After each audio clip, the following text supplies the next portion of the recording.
Lincoln City's promotion to the Championship is the most impressive achievement in English football this season. Their rise from the National League to the Championship is sporting success in its purest form. Lincoln City are English football's model club, and other clubs should learn from them, but probably won't. By the end of this video, you'll understand why I've said all of that, and you'll agree with every word. Hi, Ali. George. Love seeing you this buzzed. Yes. And up for it. Yes. Yeah, it's going to be a good video. Yeah, Lincoln City have been promoted. It's the earliest third-tier promotion for 50 years. It's the first return for them into the Championship in 65 years, or the second tier, I should say. Championship exists then. From the National League to the second tier in under a decade, and one of the smallest clubs financially to do it. So, Ali, where in your mind does this rank in the EFL success stories? We started doing the podcast in May 2016, so since we started doing the pod.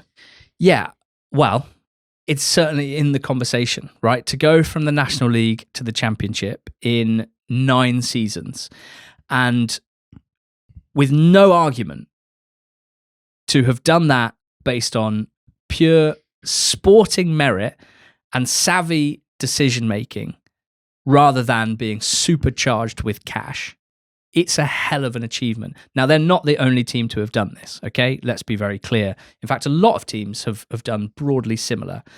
Wrexham are an incredible example, an unprecedented 3 straight promotions. No one's done that. I don't think that can be compared with Lincoln in any way. And I don't consider that as big a success story as this, and I'll try and explain why. Plymouth Argyle did a great job of getting from League 2 to the Championship, and they were a club that we used to call English football's model club, and they'll come up again probably as part of this conversation. Luton Town are probably the headline. They made it from the National League all the way to the Premier League, right, over a slightly longer period of time. Coventry City, we should bring up at this point as well, will be a Premier League team next season, having been in League 2 not that long ago. So what Lincoln have done isn't unprecedented, but I think in terms of right now, we can say that what they've done stands out over the last 5-6 years in particular as being something that every single club, no matter who their owner is and how much money they can spend or lose, every club should be aspiring basically to try and replicate this, because it's the beauty of the English pyramid. Get it right for a long period of time, you will be rewarded. You'll move up the pyramid. It's easy to talk about, like, they're well run and everything, and talk other teams that have done this. But as we are told often, football is played on grass and not spreadsheets, not balance sheets. So what is it about their, on-pitch performances and their style of play that means that they are better than everyone else in League One? Yeah, really clear identity and kind of executed ruthlessly by a group of players that's not 4 stars, that's not even really like a starting 11. It's more of a group of 15 to 17 players, all broadly on a similar level, I think, in terms of ego and status, and all contributing at a broadly similar level as well. The style of play, well, it's been unbeatable, literally, for 23 games. They haven't lost since the 22nd of November. Not just unbeaten, but winning 18 of those 23 for 59 points in 23 games. It's almost unprecedented. They have scored the first goal in 30 of their 41 league games. No one else in League One has scored the first goal more than 23 times. They've been ahead in games for more than half of total minutes this season, 50.5%. I don't expect that to be a stat where people watching or listening instinctively go, what's a normal amount? So I'll compare them to Arsenal, the league leaders. They've been ahead in games for 42%. The Premier League leaders, we should say. The Premier League leaders. They've been ahead for 42% of games. Man City have been ahead for 48% of games. Lincoln beat them both. In terms of the style, it's direct. No 2 ways about it. They have the lowest possession percentage in the league. They've had the 3rd fewest sequences of 10 passes or more because they have no interest in making 10 passes or more. There's a really good quote from Jez George in a piece this weekend. Said, "We don't like putting the ball at risk in our defensive third because we don't think there's much value in that when set against the risk. We like pressing high because other teams put the ball at risk at the back and we can get reward from that." It's really interesting to me, that, because I'm not someone that thinks playing out from the back is automatically bad or good, but the teams that take that approach generally consider that the risk is worth the reward, and they think that there are lots of data points over time that can explain that and back that up. I think at League One and League Two level, that data can get somewhat misinterpreted, and I quite like what Jez George has said, but it comes back to clarity at the very least. They don't do that because they are clear. They don't want to do that. The players have such clear instructions, and that helps with clarity on the pitch. They make it stick at the top of the pitch with physical centre forwards, in particular Draper or Street or House. Not always the strikers, but big guys at the top of the pitch who can handle long balls forward. And then they've got game breakers, as I'd call them, in Jack Moylan and Rico Hackett. Guys that play off the sides but roll inside, who have the technical ability to score from range, to create, and have been incredible this season. And then at the back, look, I'm not a huge analyst of defensive play, but what you can say is that they're incredibly consistent with their team selection. Wickens, Darikwa, Hamer, Bradley, Reach, and that has come across in such consistent performances. Really well-drilled shape, great keeper in Wickens. And finally, the missing piece of the puzzle, the thing that every single champion this season in the EFL will be able to say, they've been the best team from set pieces. That's Arsenal, that's Coventry, that's Lincoln, that is Bromley. This is what makes the difference in English football at the moment. 27 set-piece goals for Lincoln this season, at a better rate than Arsenal as well. 19 in 31 for Arsenal is 0.61 set-piece goals per game. Lincoln at 0.66. An incredible 2 set-piece goals in every 3 matches gives a huge advantage, obviously, particularly when you're good at the back. So Lincoln City better than Arsenal is what you're saying. Yep. I mean, it's obviously not just about Skubala and the players, that this is the culmination of season upon season of good work. So where does this all come from? Yeah, one of the strongest points I want to make about Lincoln is that while Michael Skubala has been incredible, has been the perfect appointment, and has done an unbelievable job in his first role at this level as a head coach, this isn't a story about Michael Skubala. And sometimes I think a team's success over a long period of time is much more strongly attached to the manager that gets them there. So if I may suggest Luton Town, I think Nathan Jones's contribution to Luton Town's progression from League Two to the Premier League, even if he didn't take them to the Premier League in the end, I think his contribution to that is unbelievably strong. I think Mark Robbins in Coventry, you could say a lot about that as well, albeit the recruitment was excellent as well. I think with Skubala and Lincoln, we've got to be celebrating those above him and what they've done over a long period of time. So stability at board level has been very, very valuable for them. From Clive Nates, who became chairman in 2018, but was at the club from February 2016. He's been an amazing leader from the very, very top. From Jez George, the director of football, who's been there for a long, long period of time, way longer than most people in his position at clubs, and that helps with clarity and consistency. Liam Scully, the CEO, who's incredibly highly regarded within the game in that sort of role, has been there for a long time. And they've now got Ron Fowler, very rich American man who owns American sports franchises, and he has come on board recently, and his injection of funds, which we expect to come, will be really interesting in terms of their next steps in the championship. But a couple of things I like, just the consistency and the clarity that they've managed to achieve at board level and above the manager, and therefore the support that he's been able to have, because those above him have already given him the platform to just do what he does, which is coach the team unbelievably well. You know, Jez George and the recruitment we'll come on to has been brilliant. But Scully had a quote that I think sums it up. We've been boringly consistent. We've never chased the glamorous elements. That means they've invested in the training ground massively. They've put money into other areas of the club, not just the football pitch. Things that they've communicated so well with the fans throughout. They've explained all of their decisions, why they're doing certain things.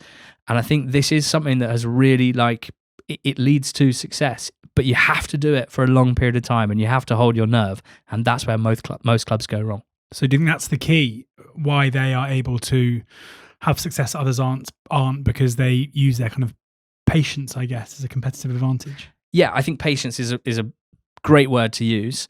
And we can talk about recruitment with patience in mind. We can talk about player development with patience in mind, because we get so obsessed with recruitment success or otherwise. We get really obsessed with individual transfer windows for clubs. But good squads aren't built in one transfer window. And good players aren't always immediately good players. Brentford being the key example at the top of English football of a team who benefit from giving their players more time and a longer leash to get to the level that they need to get to.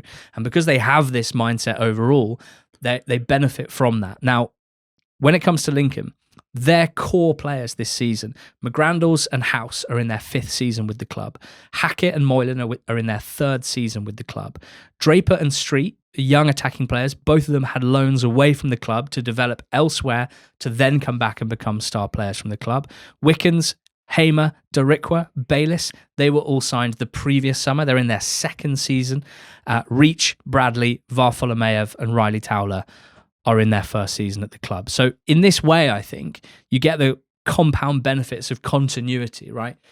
I think anyone that's played football at any level knows that if you turn up to play on a Tuesday night and you're playing with 10 guys you've never met before, you don't play very well individually, and as a collective, you're going to be jumbled. If you play with guys that you've known for 10 years and you've been playing with for 10 years, whatever your individual ability, you will be elevated as a team unit. You'll be better than the sum of your parts because you understand each other's games and you'll have adapted how you play to make the best of that. I think they are the greatest example at the moment of what I'm talking about here. A certain telepathy in how they play, a comfort in how they play. I guess you might call it an overall culture as well that is able to build over a period of time because they are patient. Last summer, their big summer signings, George, were Sonny Bradley and Adam Reach and Riley Towler, who's been mainly a sub option, and a Ukrainian midfielder that wasn't going to start for 6 months. They were going to give him time to adapt before chucking him in at the deep end. Varfolomeev, who's been a key player the last few months. They use loans strategically rather than desperately. They get the right profile of player, so big, fast attacking players, for example, like Ryan One, but they've had Justin Obikwu and others like that. But they rarely sign a loanee and demand that he contributes to the first team straight away. They are generally squad players, and they've been really, really valuable to their success, but not crucial to it. The last thing I want to say on recruitment is Lincoln didn't win the transfer window, right? Back in the summer. That's what we tend to say when a team buys loads of shiny new players in one go. So Blackpool spring to mind last summer. Blackpool have won the window. Horsfall, Ihikwe, wow, Honeyman, amazing. We recognise all these guys. The teams that win at recruitment, they don't win a window. They probably never win a window, because the concept of winning a window, what you're really doing is trying to solve problems in one fell swoop, and you don't really very often do that. The teams that win at recruitment win over a 3-year period or a 5-year period, so that they never need to win a window because they're only signing 1 or 2 first team players because everyone else is ready to go. They happen to have also made a profit in the transfer market over the last 4 years. Makama, Irahan in particular. They've developed 2 impressive academy players, which League One clubs find really difficult to do. Players through the academy to become first team contributors. How about Jovan Makama, who's one of the most exciting young players in English football right now, and Freddie Draper as well, who's a massive player for them. Strikers as well. Really hard position to bring through. They've shown, George, by doing so many things well, that there is a way to have success that doesn't rely on cash money. Yeah, it's also interesting because it feels like many of the teams we talk about as being the best run clubs in the EFL often have one thing in common, and that is being happy and knowing when to cash in on their best players. And you mentioned Makama there, and you mentioned Ahan there as well. 2 players that when they left Lincoln thought that they were going on to bigger and better things. Obviously, with Makama, that's the case. With Ahan, it looks like he'll probably be a League One player next season, and Lincoln won't be. I mean, there's obviously a chance that Bolton might get promoted. And also, strangely with Lincoln, is it feels, the patience that you talk about. There are so many players that are now key players for them who weren't playing early on in the season for various reasons. Dom Jeffries was injured at the start of the season. He's come into the side and played a big part. Varfolomeev is another one who, as you mentioned, didn't play a lot early on. Ryan One came on later in the day. Adam Reach wasn't there when the season first started too. So it feels like they've recruited well, but also integrated the players well as the season's gone on.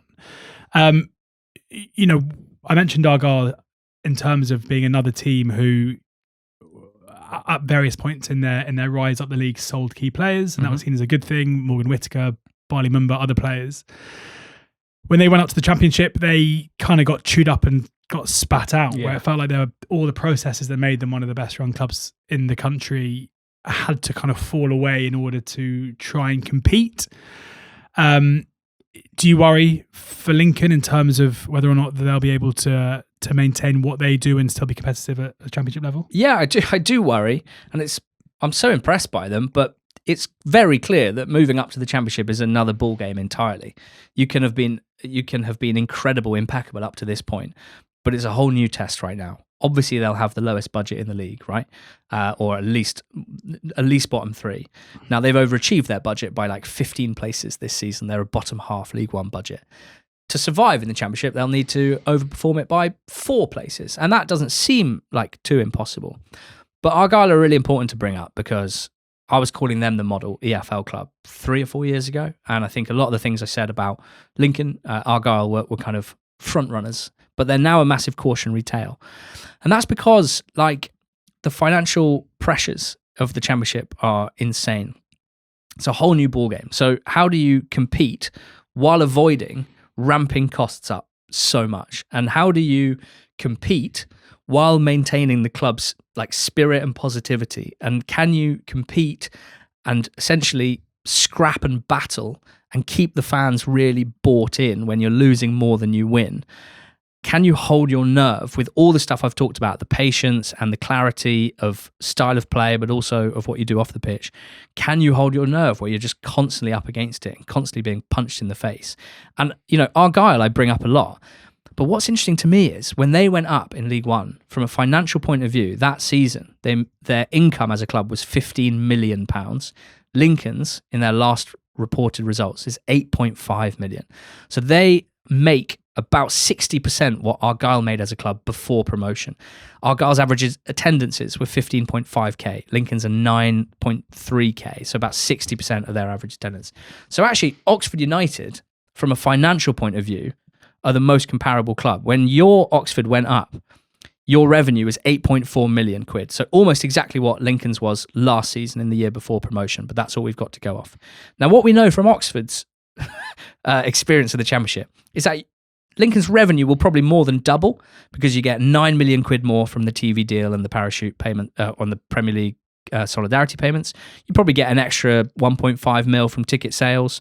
There's other benefits, of course. Commercial deals tend to be better.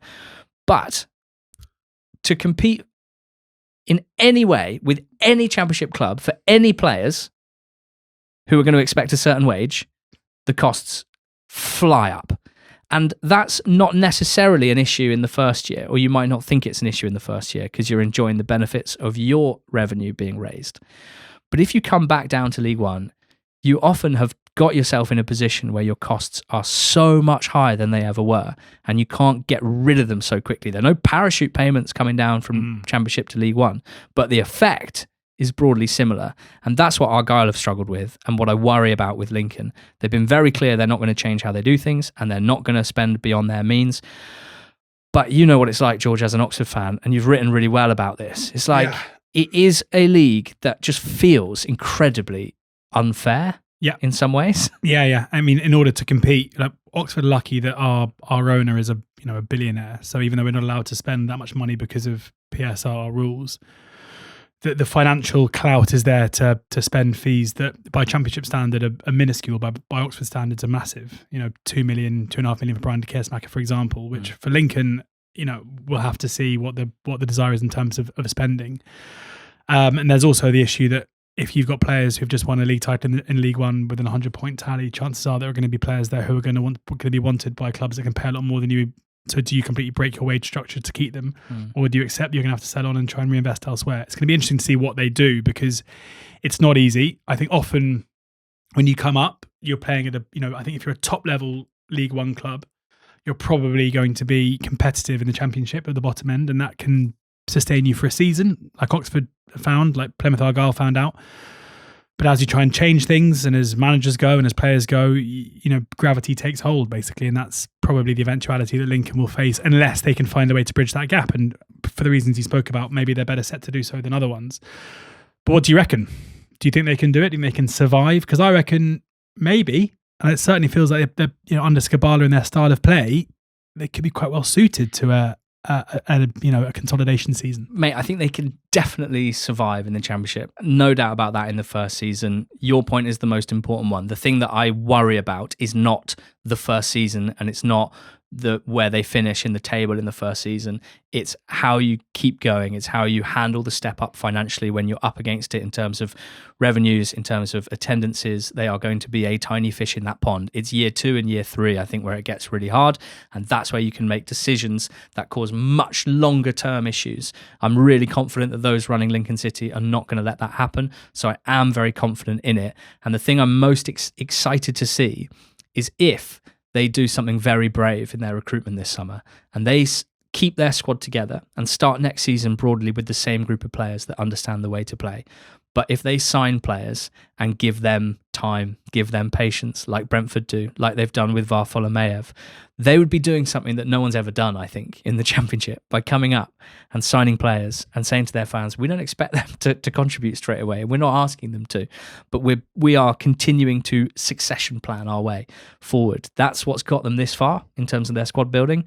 And if they stop succession planning, like Oxford have been chasing their tail, trying to sign more and more and more players that are Championship standard to try just to finish 21st in the league. You can get yourself in a right mess financially and end up with 10, 15 million pounds worth of losses. Lincoln possibly can't afford that. So congratulations to Lincoln. We wanted to do a big piece trying to detail exactly why we think this has happened, how they built this promotion machine, 3 promotions in 9 seasons by doing things in the right way, and how other clubs can try and emulate what they've done by changing the way they operate and being better and smarter, just like Lincoln City have been.